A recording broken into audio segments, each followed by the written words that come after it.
दिवचल साखळी मुखेल रस्त्यावयल्या सरवण जंक्शनाचेर उदकाची पायपलायन फुटून उदक भायर व्हांवपाक लागला।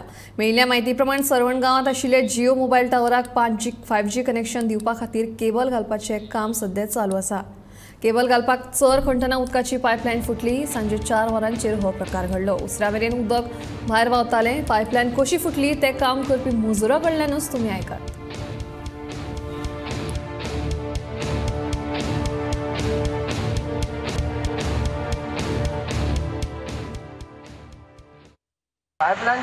पाइप से निकल रहा है ना? नहीं, लेकिन कैसा हुआ है? ये खड्डा मार रहा था हम लोग।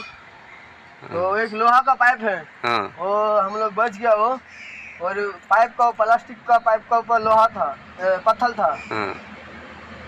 तो उसको क्या करना है, उसको तो हटाना। उधर मिट्टी नरम है, हम लोग सोचा उधर अभी कितना टाइम होगा ये पानी बाहर जाता है? आएगा तो तुरंत हम लोग खड्डा करके जान कर देगा। ये किधर खड्डा है टावर को? ये टावर के लिए।